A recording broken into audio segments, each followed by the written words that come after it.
যে রাফেল বিমানগুলো রাখা আছে না, তার একটা যদি পাঠিয়ে দেওয়া হয় শুধু আওয়াজেই ওদের প্যান্টে বাথরুম হয়ে যাবে। ইসকন নেতা চিন্ময় কৃষ্ণ দাসকে আটকের পর থেকেই বাংলাদেশকে একের পর এক হুমকি ধামকি দিয়ে যুদ্ধের উস্কানি দিয়ে আসাই যেন হিন্দুত্ববাদী নেতার প্রধান কাজ। এবার আর উস্কানি নয়, বরং বাংলাদেশের রাফাল যুদ্ধ বিমান পাঠানোর হুঁশিয়ারি দিলেন ভারতীয় হিন্দুত্ববাদী বিজেপি নেতা শুভেন্দু অধিকারী।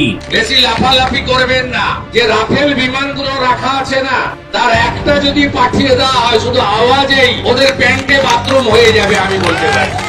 শুভেন্দুর বক্তব্যে ভয় ধরানো তো দূরের কথা, এসব গল্পকে পাত্তাই দিচ্ছে না বাংলাদেশিরা, বরং তার উস্কানিমূলক কথাবার্তায় দিন দিন ক্ষতিগ্রস্ত হচ্ছে ভারতের অর্থনীতি। পিপিলিকার পাখা বজায় পরিবার করে বাংলাদেশের এই মোল্লাগুলো, মৌলবীগুলো, এই র্যাডিক্যাল উগ্রবাদীগুলো, এদেরও পাকিস্তানের রাজাকারের যা হালত হয়েছিল সেই হালত হতে চলেছে। যুদ্ধে উস্কানির মাস্টারমাইন্ড শুভেন্দু 8 ডিসেম্বর কাথির এক সমাবেশে বক্তব্য রাখতে গিয়ে বলেন, ভারত যদি একটি রাফাল যুদ্ধ বিমান পাঠানোর সিদ্ধান্ত নেয় তাহলে বাংলাদেশ কেঁপে উঠবে। বাংলাদেশের ভারতের সামরিক ক্ষমতা সম্পর্কে কোনো ধারণা নেই। তারা যেন ভালোভাবে মার্কিন যুক্তরাষ্ট্র, রাশিয়া ও চীনের কাছ থেকে ভারতের শক্তি সম্পর্কে জেনে নেয়।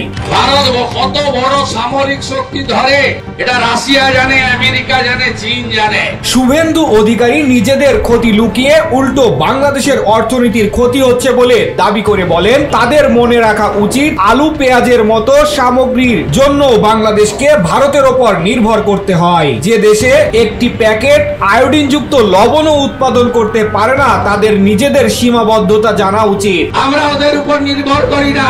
ভারত থেকে পেঁয়াজ আর আলু না গেলে যাদের খাওয়া জোটে না, ওদের নুন তৈরি হয় কাঁচা নুন, আয়োডিনটা পাঠাতে হয় ভারতকে, তারপরে পরিশুদ্ধ নুন তৈরি হয়। এদিকে গত শনিবার রাতে কেন্দ্রীয় মন্ত্রী এবং পশ্চিমবঙ্গের বিজেপির সভাপতি সুকান্ত মজুমদার বলেছেন, বাংলাদেশের সেনাবাহিনীর পক্ষে পশ্চিমবঙ্গের সিভিক ভলেন্টিয়ারদের সামলানো কঠিন হবে। পশ্চিমবঙ্গের পুলিশকে সহায়তা করার জন্য 2013 সালে এই বাহিনী গঠন করা হয়েছিল।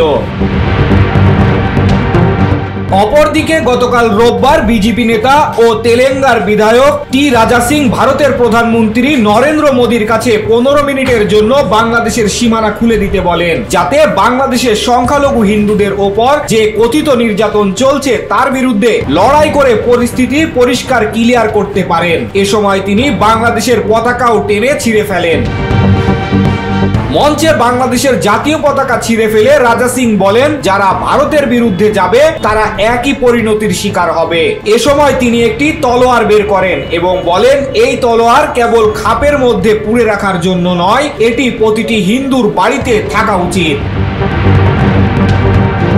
উল্লেখ্য, বিজেপি নেতাদের তরফ থেকে এমন হুমকি এমন এক সময়ে সামনে এলো যখন ভারতের পররাষ্ট্র সচিব বিক্রম মিশ্র একদিনের সফরে সোমবার বাংলাদেশে এসেছেন। তার এই সফর পূর্ব নির্ধারিত বলে দাবি করা হলেও এটি দুই দেশের সম্পর্কের মধ্যে চলমান পরিস্থিতি শীতলতা প্রমোশনের একটি সুযোগ হতে পারে বলে মনে করেন সংশ্লিষ্টরা।